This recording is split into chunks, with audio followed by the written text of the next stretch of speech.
lingkod ng Lord, one of the leadership of this church, part of the finance team, amen, ng ating sister Charis Pasenyo. Malakas sa palakpak sa Panginoon. Amen. Yung kaba ko, ano na eh, nasa taas na sabi ko, pwede po bang hindi na muna ako ngayon? Pwedeng next week na lang.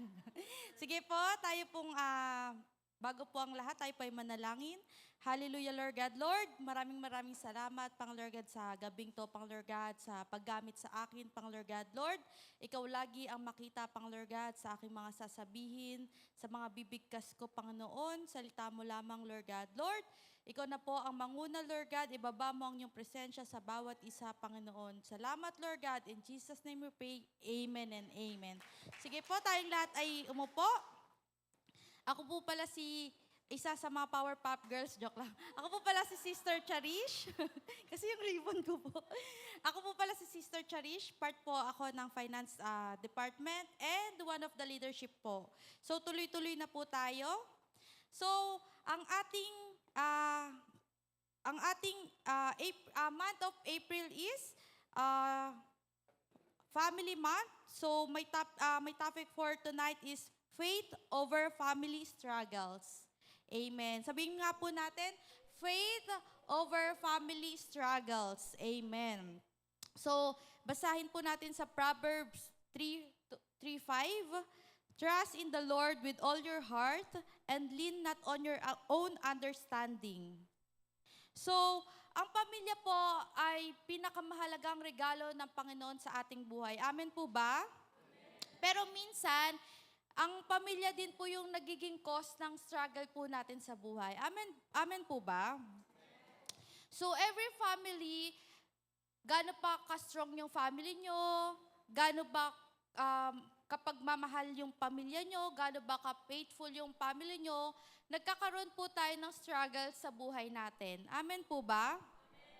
So some families fight financial battles. So, ang bawat pamilya po nagkakaroon ng struggles about sa pera.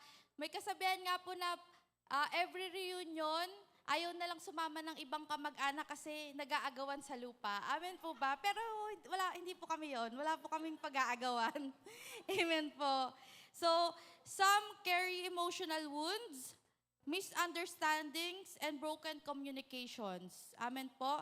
Yung iba naman po, struggles dahil sa pamilya may sakit, yung iba naman po namatayan, at yung iba naman po ay may malalim na pinaghuhugutan. Amen po?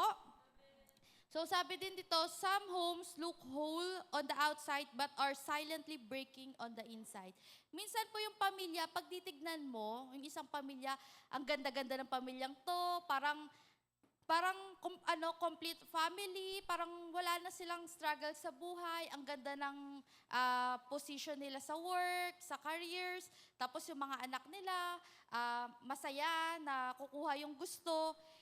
Pero po, yun nga po, no, may pamilyang mukhang maayos, pero deep inside po, may nasasaktan na, may napapagod na, may mga breadwinner na pagod na magbigay ng magbigay. Amen po? Maaring makita natin na sobrang saya nila, pero deep inside po, may kinakarga na silang struggles. Amen po. May kinakarga na silang problem na hindi naman nila nasasabi within the family. Sabi nga po sa preaching ni Brother Dave 2 weeks ago na magkakasama kayo sa isang circle, nagdi-dinner kayo, pero puro cellphones lang kayo, hindi nyo talaga napag-uusapan within the family yung pinaka-problem ng pamilya nyo. Amen po ba? So dito, the truth is, family struggles are real. Amen po? Totoo po na ang pamilya ay nag-i-struggle, may pagsubok po. There are moments when prayers feel unanswered. Minsan nakala natin yung mga panalangin natin hindi sinasagot ng Lord. Amen po. When relationships feel heavy and when the home that should feel safe becomes a place of tension. Sabi nga po ni Brother Dave Deshore po last week, ayaw niya na sa bahay nila magstay kasi parang pag sa bahay nila siya nag-i-stay, parang problema lang. Parang mas gusto niya palaging nasa church, nasa kaibigan. Kasi imbis na yung mafe-feel mo safe yung place home your home is parang hindi sa'yo, hindi na siya safe. Parang mas nararamdaman mo pang sa ibang tao yung safe kaysa sa family. Amen po? At times, the weight of family problems can make us feel hopeless. Amen po? Yung family problems po, pag sa mga ano po, ako po kasi bilang anak po, pag nakikita ko pong struggle yung parents ko, parang pati ako na dadamay, parang na-adapt ko. Ewan ko kung ako lang Pero pag nakikita ko silang nag-aaway ni mama at papa ko, nag-struggle sila financially, paano kami pag-aralin, paano gagawin namin. Parang pati ako nai-struggle na dapat hindi ko naman dapat siya problema. Dapat problema siya ng parents ko kasi mas alam nila dapat. Amen po ba? But here is the good news. Struggles may visit your family, but they do not have permission to destroy it when God is at the center. Amen po? So, ang struggle, hindi mawawala yan sa pamilya, pero hindi ibig sabihin na dapat yun yung maging dahilan para magkaroon kayo ng brokenness. Amen po ba? The enemy may attack the family because family is God's design, but what God builds, the enemy cannot destroy when faith remains. Sabi mo nga sa katabi mo, pag ang faith mo ay nandyan, hindi kaya tong i-destroy ng kaaway. Amen po? This is why we must choose faith over fear, faith over pain, faith over conflict, and faith over hopelessness. So kapag ang pananampalataya ang nangunguna sa pamilya, hindi ang mga pagsubok ang magwawagi, kundi ang Lord pa din sa buhay natin. Amen po? Si Lord lagi ang maging sentro ng bawat pamilya po. Sa family nyo, si Lord lagi ang manguna. Sabi nga dito, I may not understand what my family is going through right now, but I trust that God is still working. Amen po? Hindi man po natin alam kung ano yung pinagdadaanan ng pamilya nyo or kahit alam nyo yung nangyayari within the family, pero isipin nyo na lang lagi na magtitiwala ako sa Panginoon. Amen po? Kasi si Lord, alam niya ang nangyayari sa bawat pamilya. So I have points here. First, faith declares that God is present even in family struggles. Amen po? Ang pananampalataya ay nagpapatunay na ang Diyos ay naroon kahit sa mga pagsubok sa pamilya. Amen po? Many times when problems arise at home, people ask, bakit Lord? Nagtatanong ang bawat isa na pag may nag-struggle sa family nyo, Lord, bakit kami? Bakit sa akin mo binigay? Bakit sa family ko to binigay? Pero si Lord never niyang inabandona ang bawat isa. Amen? So akala lang natin wala si Lord, pero nakikiramdam lang si Lord. Minsan kasi mas nauuna natin yung natatakot tayo, mas nauuna natin yung sarili natin kesa isipin na, Lord, magtitiwala ako sa iyo. Amen? He is a present Father working even in the middle of chaos. Sabi sa Psalm 46:1, God is our refuge and strength, an ever-present help in trouble. Amen. God is not only with you in a peaceful seasons. Hindi lang siya nandyan dahil nasa season kayo na wala kayong pinoproblema, kundi nandyan din si Lord even na broken yung family nyo, even na may rebellious children kayo, even na sira yung marriage nyo, and may mga painful misunderstandings kayo, andyan si Lord lagi sa buhay nyo. Amen? So your struggle may be big, but God is bigger. Sabi nga, 'di ba, sa problema nga, ang Lord, ang problema mo yung yung barko, pero si Lord yung pananampalataya mo kasing laki ng karagatan. Amen po. Ganun kabuti ang Lord. Amen. Yung grace ni Lord deeper pa sa mga problema natin. So second is faith choose prayer over panic. So, ang pananampalataya ay pinipili ang panalangin kaysa sa pag-aalala at pagkakataranta. Amen po ba? So, minsan po, nagpapanik muna tayo. Sabi nga, parang inuuna muna nating mangutang kaysa mag-pray kay Lord ng provision di ba? Mas nauuna nating magsabi sa kaibigan natin kaysa magkwento kay Lord ng mga problem natin. Amen po. Parang nagpapanik muna tayo bago tayong pumunta kay Lord. Amen po. So kapag ang mga pagsubok sa pamilya ay nagiging mabigat at nakaka-overwhelm, madalas ang sagot ay takot, galit, pero ang tinuturo ng pananampalataya sa atin, yung manalangin tayo. Amen po. Sino ba dito siyempre lahat naman tayo, mas nauuna talaga minsan, nagpapanik talaga tayo kaysa, Lord, binigay mo sa akin tong problem na to kasi alam mo, kaya ko. Amen po. So, prayer is not a last resort. It is our first response. Sabi mo sa katabi mo, manalangin muna tayo. So, sabi dito, when communication breaks down, pray. Kung ang finances natin ay nag-struggle, manalangin tayo. Kung ang mga anak natin ay nag-struggle, ipanalangin natin kay Lord. Naalala ko nga yung kwento ni Pastor Bus na pinapasok pa siya ni Mami sa kwarto niya para ipanalangin, lay hands. Amen po. So, kung yung marriage nyo ay nag-i-struggle at may problem kayong mag-asawa, ipag-pray mo rin. Prayer invites God's power where human strength ends. Amen po ba? So, some battles in the family cannot be solved by arguments. Hindi po ito nasa-solve ng pag-aaway niyong mag-asawa or yung mga anak niyo. Hindi rin nasa-solve to ng pera. Sabi nga, hindi lahat nabibili ng pera. Amen po. Hindi rin to nasa-solve ng sarili mo or wisdom knowledge mo. Nasa-solve to sa panalangin. Sabi mo ulit sa katabi mo, manalangin tayo. Yon, kailangan ng divine intervention. Hindi palaging kayo lang, hindi palaging sarili mo lang, hindi palaging ikaw at anak mo lang, kundi laging si Lord ang pumagitna sa bawat isa. So, hindi dapat natin i-face yung problem ng sarili lang natin, kundi lagi nating isama si Lord o lagi tayong manalangin para sa mga problemang yon. Amen? Palakpakan po natin ang Panginoon. Mabilis po ba ako? Sakto lang. Binibilisan ko po talaga. Number 3, faith believes that struggles are season, not destinations. Amen po ba?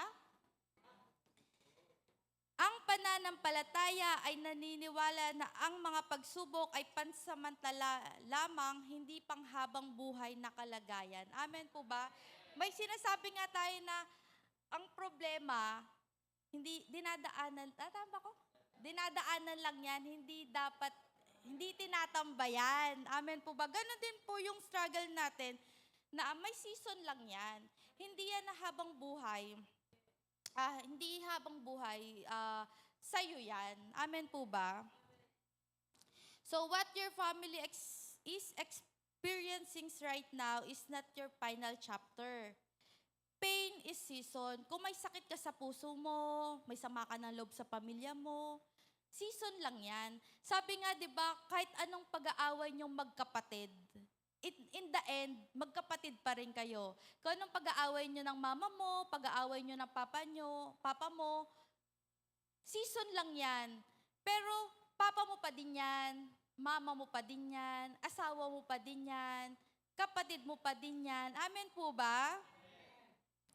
So, faith understand that seasons change. Just because your family is struggling today, does not mean your family will always live in struggle. So, kung nag-i-struggle yung family mo ngayon lang yan. In the future, hindi na yan eh. Sabi mo sa katabi mo, ngayon lang yan. So, God can heal, rebuild, restore, and renew. So, Kaya ni Lord na pagbatiin kayo ng kapatid mo, pagbatiin kayo ng asawa mo, pagbatiin kayo ng anak mo. Kaya ni Lord yan. Kasi nothing is impossible with the Lord. Amen po ba? Sabi nga sa Romans 8:28, nire-remind tayo na we know that all things works together for those who love Him. Amen po ba? Sabi dito, kahit anumang sakit na naranasan mo, nagkaroon kayo ng broken family, kahit na-confuse kayo sa buhay nyo, God can use struggle to teach forgiveness. Amen po ba? God can use hardship to build unity. So, ang Lord, tinuturuan niya tayo mag-forgive. Kailangan natin magkaroon ng forgiveness sa ating mga puso. God can use pain to restore dependence on Him. Your current struggle may be a very place where God produces your family's greatest testimony. Naniniwala po ba tayo doon? Na yung struggle ng pamilya mo ngayon, magiging testimony in the future. Amen po ba? Naniniwala po ako doon kasi yung family ko po, nung youth po ako, nabubugbog pa ako ng kuya ko tsaka ng mama ko. Kasi yung dance po before from church, natatapos 1 a.m. na, 2 a.m. na, tapos everyday pa yun. Tapos, one time, galit na yung kuya ko, tapos nabugbog niya ako. Literal nabugbog, nagkapasa ako. May my day pa nga ako, yung memories, nakikita ko pa yun. Pero nakita niyo yung testimony ko ngayon na nandito ako, nakatayo sa harap nyo, naglilingkod kay Lord, hindi nawala sa paglilingkod. Amen po ba? Kaya, wait lang tayo sa tamang time kasi every season nga, may season na ang bawat tao, magiging greatest testimony mo rin to in the future. Amen po ba? Malakas na palakpak po sa ating Panginoon. So number 4, faith requires forgiveness in the family. Ang pananampalataya ay nangangailangan ng pagpapatawad sa loob ng pamilya. Amen po ba? So kung alam mo na kagalit mo or may galit sa iyo, may galit sa iyo yung kapatid mo, ikaw na yung umabot kasi ikaw yung mas may alam talaga ng word of God, 'di ba? Forgiveness. Minsan kasi yung kapatid mo di naman Christian. Syempre ikaw na yung umabot. Amen po ba? No family survives without forgiveness. Yung forgiveness, mahirap talaga siyang ibigay. Amen po ba? Kaya nga po sabi dito, manalang, ipag-pray natin yung forgiveness. Kasi mahirap po siyang ibigay, lalo na pag alam mo sobra-sobra yung ginawa sa'yo. Amen po ba? Pero with the help of God, magkakaroon tayo ng forgiveness heart. Amen po ba? Every home will experience hurt because every person is imperfect. Sabi nga, walang perfectong pamilya. Lahat may nagagawang kasalanan, lahat talagang walang perfecto. Sabi nga ni Pastora Melon, walang perfect family but there's a healthy family. Amen po ba? Yung mama at papa mo, nakakagawa ng mistakes, children makes mistakes, asawa mo nagkakaroon ng mistakes, siblings, nag-aaway kayo magkakapatid. Pero yung faith does not hold on bitterness. It chooses forgiveness. Sabi mo sa katabi mo, lagi nating piliin ang magpatawad. Amen?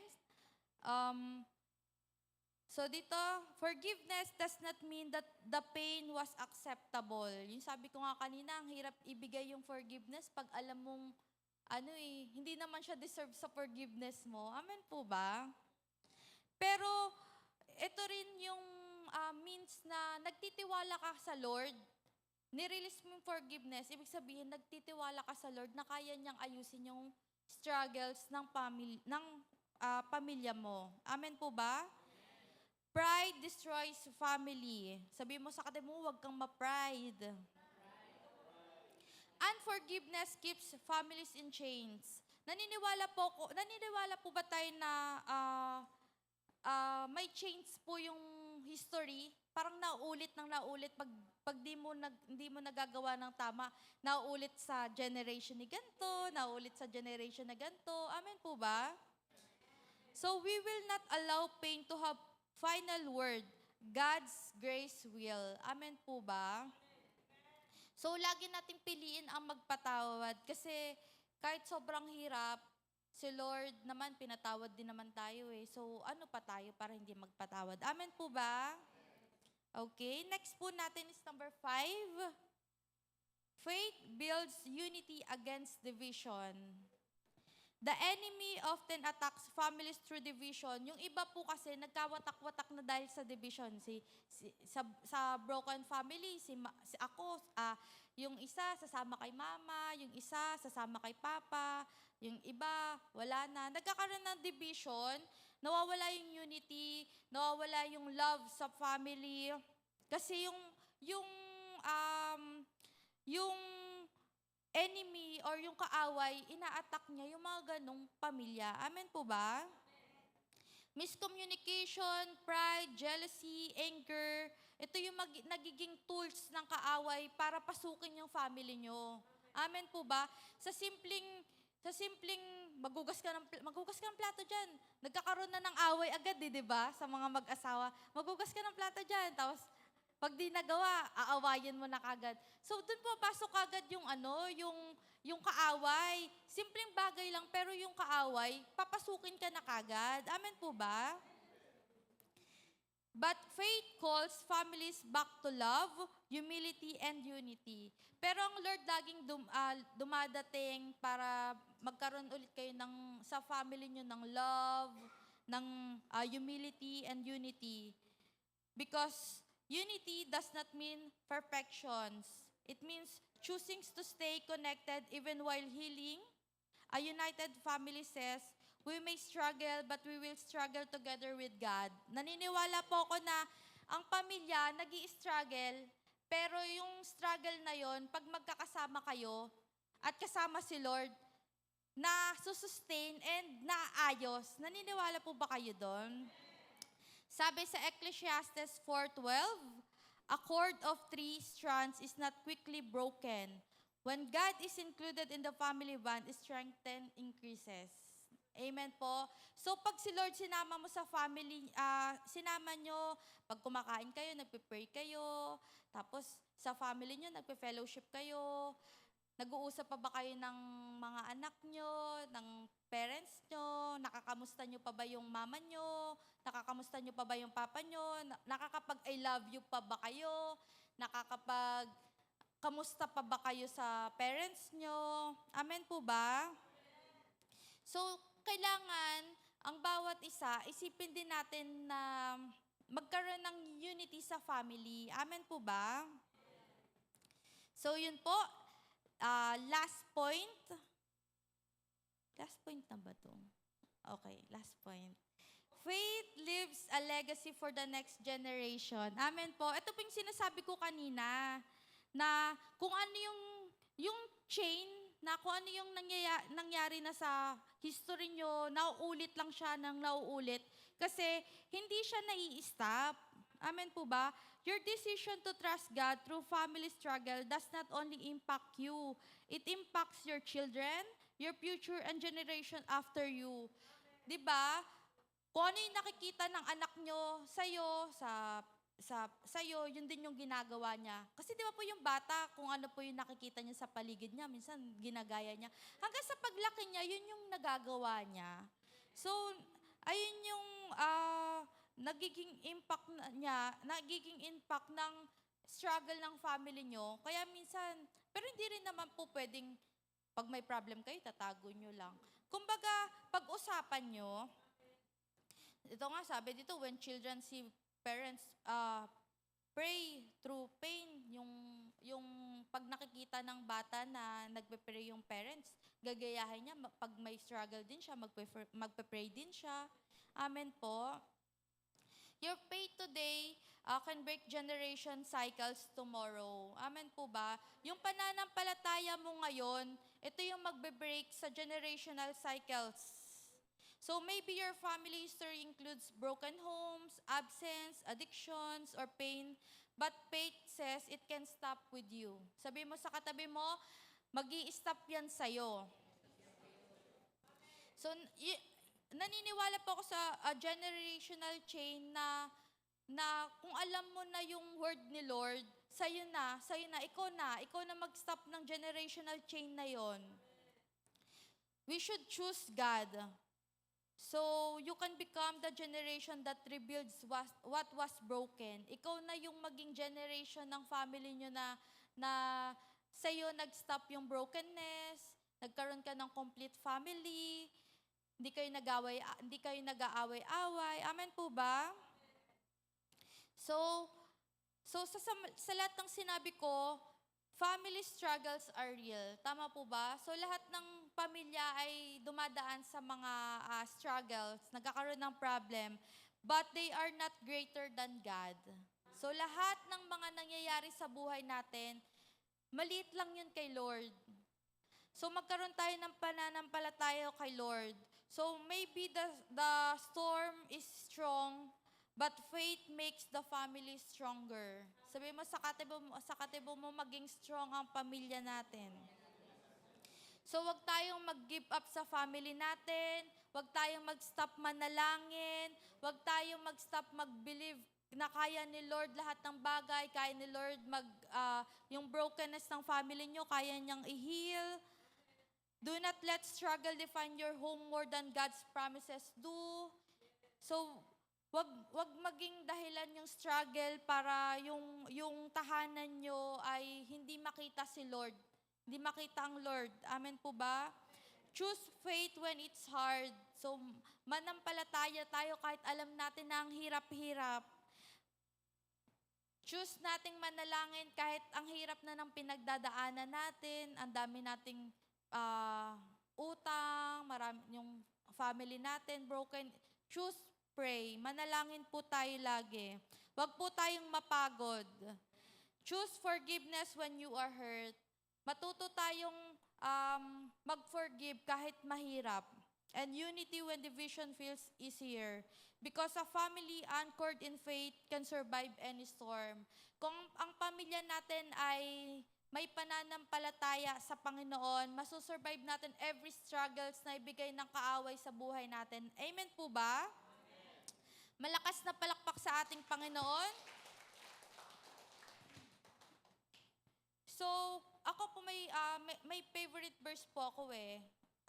As for me and my house, we will trust the Lord, we will serve the Lord.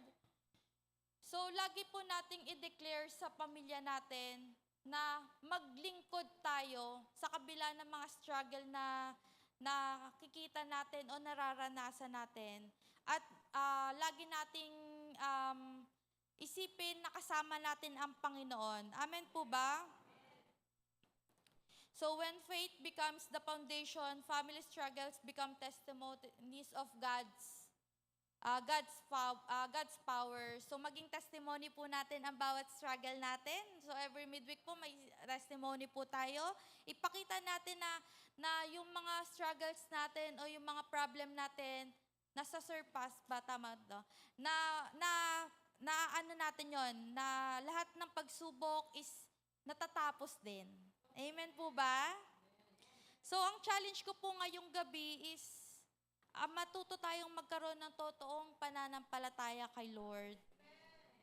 Ibigay natin sa Kanya lahat ng struggles natin, na akala natin, ang hirap, Lord eh, ang hirap, kasi pamilya mo to eh. Minsan, ako kasi sa family ko, malungkot talaga ako pag may sakit, pag yung papa ko may sakit, yung mama ko may sakit.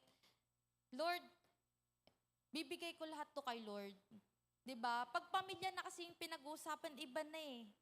Iba na yung heart mo. Pag lola ka, iba na yung heart mo. Pag mama ka, iba na yung puso mo. Pag anak ka, iba din. Every situation, may kanya-kanyang may kanya-kanya tayong nararamdaman. Amen po ba? Pero yung challenge ko po, ibigay natin lahat kay Lord. Kasi naniniwala ako na si Lord lahat kaya. At lahat si Lord, hindi niya tayo iiwan. Amen po ba? So yun lamang po. Nawa po lahat tayo ay may natutunan. Amen po. Malakas na palakpak sa ating Panginoon. Tayo pong lahat ay